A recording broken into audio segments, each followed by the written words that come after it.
पारादीप्रे आरंभ होईछि 2 दिनिया मिलित समराभ्यास सागर कवच 1। 26/11 मुंबई आतंकवादी आक्रमण पर उपकूलर सुरक्षा पाई उभय राज्य और केंद्र सरकार तरफ प्रत्येक वर्ष 2 थर आयोजित हेउछि एही मिलित समराभ्यास सागर कवच। तबे चलित वर्षर प्रथम समराभ्यास सागर कवच 1 2 दिन धरी गभीर समुद्र रे आरंभ होई जाइछि। एही मिलित समराभ्यास रे जलपथरे हेउथबा आतंकवादी आक्रमण और अनुप्रवेशकारी को किपरि प्रतिरोध करा जाई परिबो एहार समस्त कला कौशल प्रदर्शन करुछंती 10 ऊर्ध्व विभाग।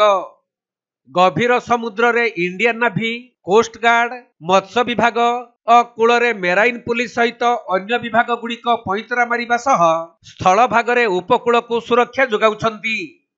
सबु विभाग को नहीं 2टी विभाग रे विभक्त करा जाइतबा बेले रेड टीम आतंकवादी रूपे जलपथरु आसी स्थल पथरे प्रवेश करी आक्रमण करिबा को योजना करिवे एवं एही आक्रमण को पंड करिबा पई ब्लू टीम स्थल भाग रे प्रतिरोध करिबा सहित आक्रमण उद्यम को पंड करिवे।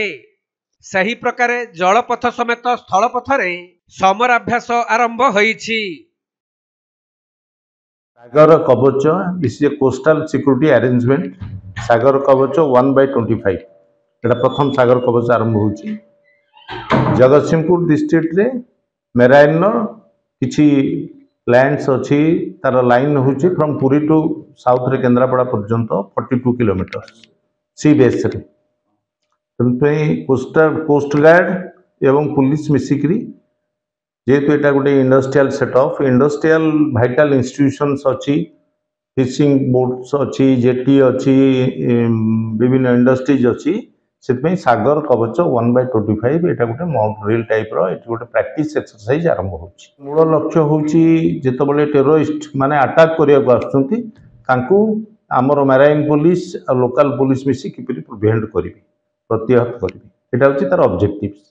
मेनली भाइटाल माने इंस्टॉलेशन को सुरक्षा दबा प्लस फिशिंग बॉर्डर लाइन की आमे सुरक्षा दबा। हमर एठी फिशिंग हार्बर अच्छी जेटी अच्छी लोलिया माने माछ धरिया को जाउछंती से समय रे जदी किछि से माने अटैक करिया को आसंती ताकू ता प्रतिहत करिया पई एटा गोटे एक्सरसाइज करूछु जोटा कि आमे फैमिलियर होबो एवं से माने भी जानबे पुलिस अलर्ट अछि।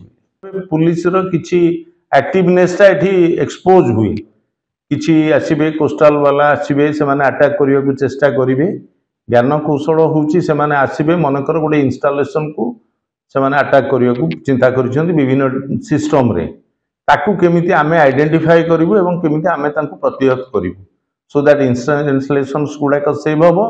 Fishing harbour fishing boat marine जो जेटी अछि हार्बर अछि से गुडा का सेव हबो। भोर सकाळ 6 रु हमर आरंभ होउची 8 आवर्स रोटेशन 20 तारीख संध्या 6 एटा समाप्त हम। हेडक्वार्टर रु आमर पुलिस अरेंजमेंट होती विभिन्न प्रकार टीम रे तांको विभक्त कराई constable APR ODRAF team ASI sub inspector inspector DSP additional SP मु निजे रोची नोडाल ऑफिसर हे कोस्टल सिक्योरिटी तेणु आम प्राय धरनियंतु 110 पर्यंत अच्छु ता देहरे कोस्ट गार्ड भी आसबे से माने अटैक करिया को आसबे आमे तांको रेजिस्ट करिया को रहिबो एटा होची तार ऑब्जेक्टिव सागर कवचर। एमाने जलपथर भी आसबे स्थलपथ भी आसबे बोथ दी थिंग्स काना इंस्टॉलेशन गुडा भाइटाल इंस्टॉलेशन गुडा सब स्थलपथर अच्छी से प्रोसेसटा प्रोग्रेसटा हम थ्रू जलपथ से विभिन्न पॉइंट एजू कराई आप अभयचांदपुर आईओसीएल अच्छी लोलियासाई अच्छी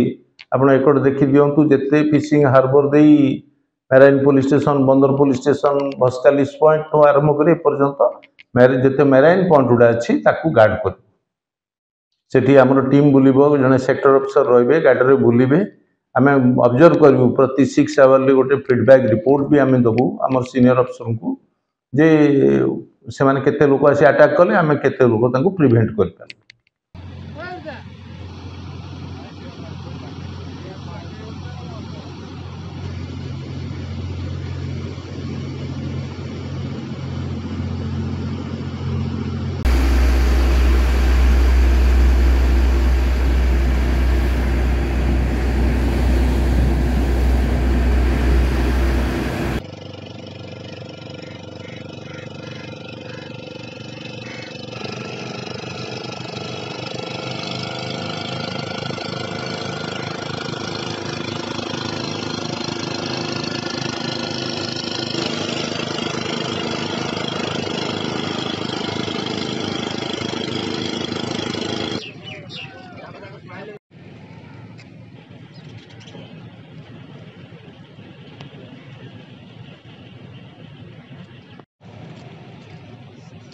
ଜଗତସିଂହପୁର ଜିଲ୍ଲାରୁ ବୈଷ୍ଣବ ରାଉଳଙ୍କ ରିପୋର୍ଟ, କୋଣାର୍କ ଲାଇଭ୍।